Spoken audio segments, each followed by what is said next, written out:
بسم الله الرحمن الرحيم. الحمد لله رب العالمين، والصلاة والسلام على نبيه الكريم وعلى آله وأصحابه أجمعين ومن اهتدى بهديه وسن بسنته إلى يوم الدين. أما بعد، السلام عليكم ورحمة الله تعالى وبركاته.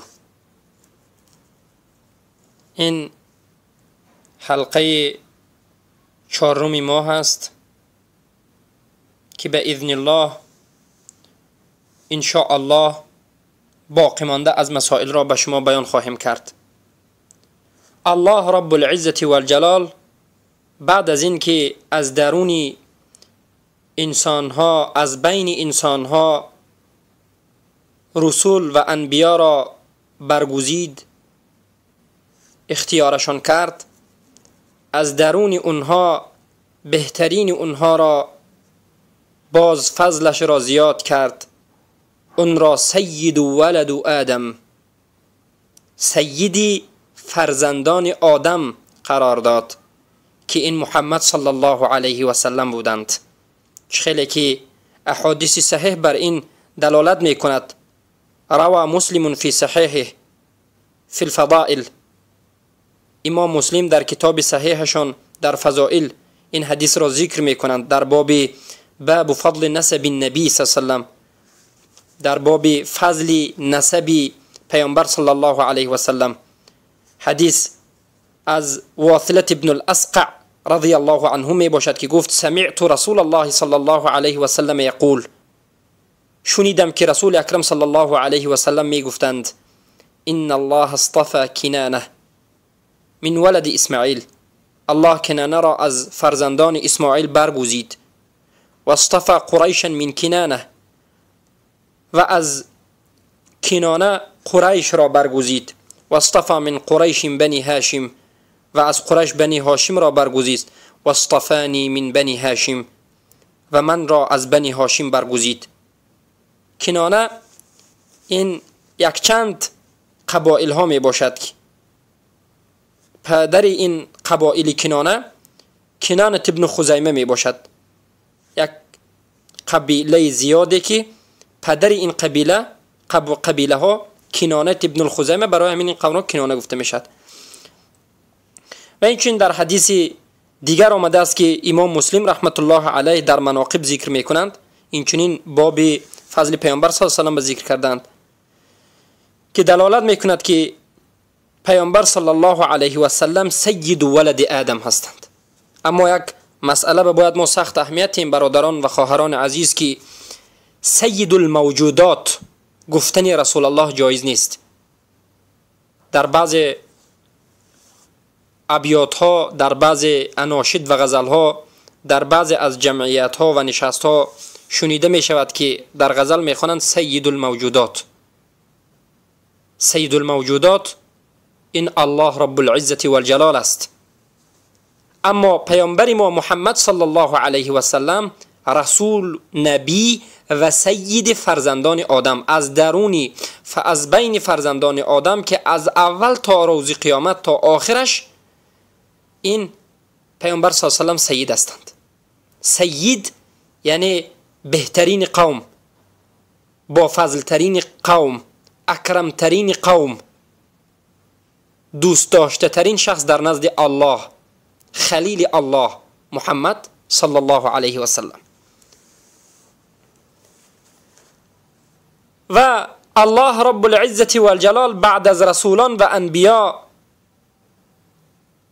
دوستان انبیا را برگزید، دوستان رسولان را برگزید، و از همه نزدیکتر و از همه خوبتر اونها اصحاب پیامبر صلی الله علیه و سلم هستند. الله اصحاب پیامبر را از دیگر اصحاب پیامبران برگزید، قبولشان کرد، و از درون صحابگان سابقین الاولین را برگزید،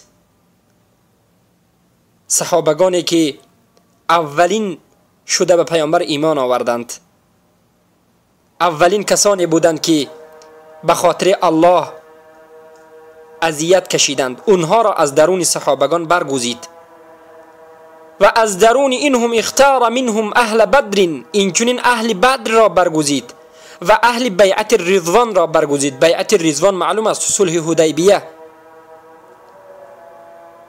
که 7 هجری شده است و برای این مردم، برای این صحابگان بهترین دین را برگزید، کاملترین دین را برگزید، افضلترین شریعت را برای اونها اختیار کرد و پاکترین و زیباترین و خوبترین اخلاق را بر این بندگانش اختیار کرد و بخشید. سبحان الله. صحابگان رسول اکرم صلی الله علیه و سلم در این دنیا و آخرت اولین انسان ها و اولین قومی هستند که الله اونها را برگزیده است و به جنت داخل می شوند. خصوصا سابقین الاولین، اهل بدر، اهل بیعت الرضوان.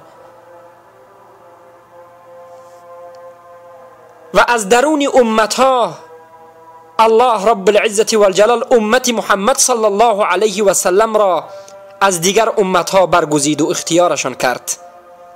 بهترین امت در نزد الله این امت محمد صلی الله علیه و سلم است که الله میگوید اعوذ بالله من الشیطان الرجیم کنتم خیر امت اخرجت للناس تأمرون بالمعروف وتنهون عن المنكر وتؤمنون بالله. بهترین امت شما هستید، آن امتی که همدیگر را امر به معروف می کنید و بازداشت از کار بد و منکر می کنید و ایمان به الله دارید. این چنین در مسند امام احمد رحمت الله علیه حدیث وارد شده است از بحث ابن حکیم ابن معاویه ابن حیده عن ابیه عن جده قال قال رسول الله صلی الله علیه وسلم انتم موفون 70 امتا انتم خیرها و اکرمها علی الله. پیامبر صلی الله علیه و سلم میگن که شما از پشت سر خود 70 امت دیگر دارید، از درون این 70 امت بهترین امت و اکرمترین امت و با فضلترین امت در نزد الله شما هستید، مسلمان ها هستید. و علی المدنی میگویند که حدیثی صحیح است.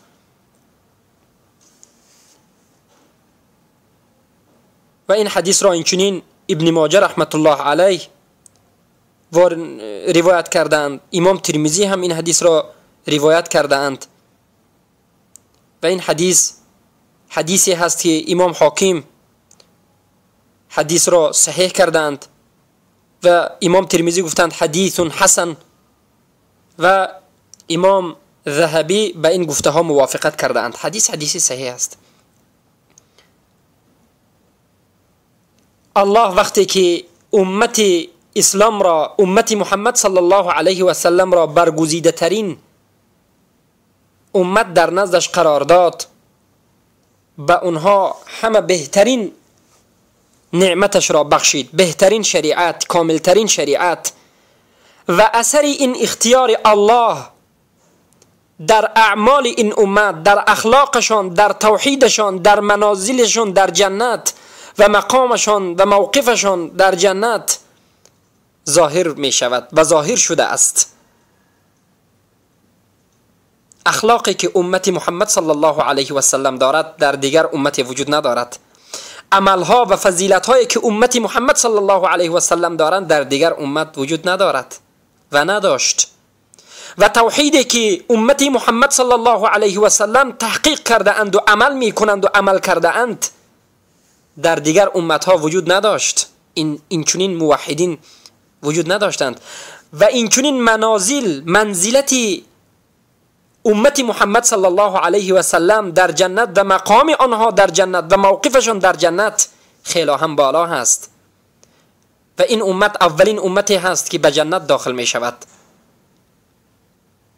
اولین کسی که به جنت داخل می شود حدیثی صحیح است که پیامبر میگند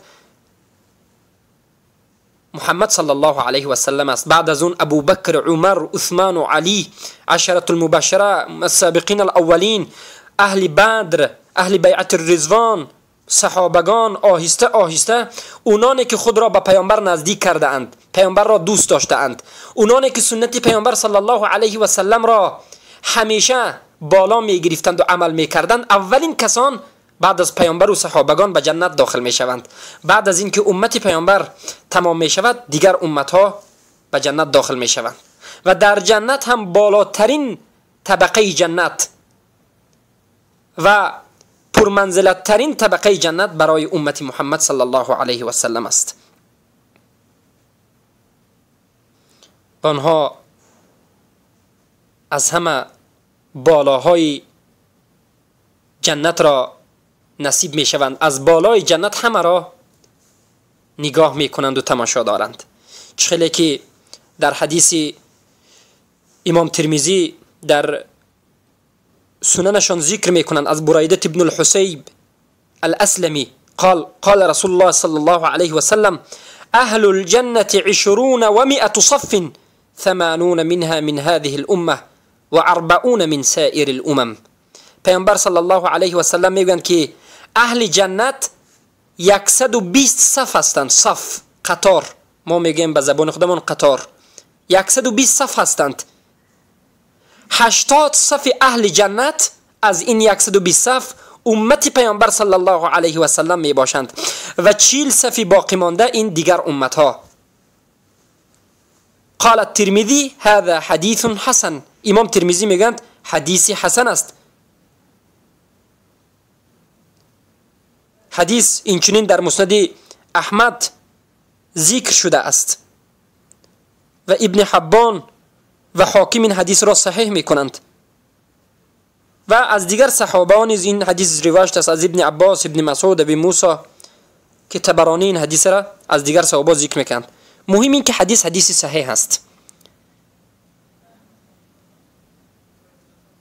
یکی از فضیلت امت پیامبر صلی الله علیه و سلم این است و اثر اختیار الله بر امت پیامبر این است که 80 تقریبا 90% یا که 80% اهل جنت اینها امت پیامبر صلی الله علیه و سلم هستند. یعنی جنت اکثرش مسلمانان و امت پیامبر هستند. سبحان الله. این حدیث انسان را خوشنود می کند، خوشبخت می کند، اما باید عمل کرد. جنت هم طبقه دارد، باید طبقه بالا را چخیلی که در حدیث های گذشته ذکر کردیم فردوس را باید طلبید. در حدیث دیگر آمده است که از ابی سعید الخدری هست عن النبي صلى الله عليه وسلم في حديث بعث النار والذي نفسي بيده إني لأطمع أن تكونوا شطر أهل الجنة. حدیث صحیح است. یک قطعه از حدیث خیلی هم بزرگی که امام مسلم رحمت الله علیه در حدیث صحیحشان ذکر کردند از حدیث ابی سعید الخدری روایت میکنند در باب ایمان وارد شده است که پیامبر صلی الله علیه و سلم در این حدیث میگند قسم به آن ذاتی که جان من در دست اون ذات است، از الله طلب میکنم و تمنا دارم که نصف اهل جنت از امت من باشد. ببینید از الله پیامبر در این دعایشان طلب کرده شدند که میخواهم که نصف اهل جنت این امت من باشد. اما در حدیثی که پیش از این گفتیم 80% جنت از امت پیامبر هستند. بین هر دوی این حدیث بعضی از انسان ها فکر میکنند که تعارض است، یعنی ضدیت است. ضدیت نیست. حدیثی که دومین گفتیم حدیث ابی سعید الخدری حدیثی است که پیامبر صلی الله علیه و آله از الله تمنا میکنند که نصف اهل جنت امتشان باشد، اما الله مهربانی میکند به پیامبر. الله امت پیامبر را برمیگزد و قبول میکند و دوستشان میدارد و اختیار میکند نه فقط نصف اهل جنت بلکه زیاده از اهل جنت 80 صف اهل جنت را از 120 صف چی میکند؟ از امت پیامبر صلی الله علیه و سلم میکند. چخیلی که ابن القیم جوزی این مسئله را ذکر کردند. هر دوی حدیث هم صحیح است. چخیلی که امام حافظ ابن حجر اسقلانی در فتح الباری شرح صحیح بخاری همین سخنی مورا گفتند که به تاجی گفته میگن فکأنه صلی الله علیه و سلم لما رجا رحمت ربه.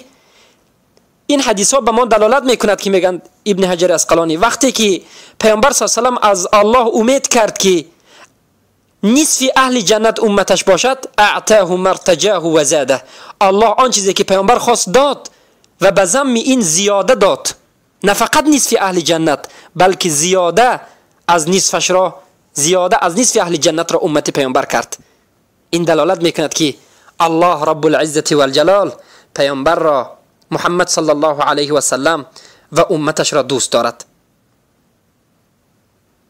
و این چنین از تفضیل الله بر این امتش و اختیارش این است که الله به این امت علم داده است، علم داده است که قرآن است، سنت رسول اکرم صلی الله علیه و سلم است.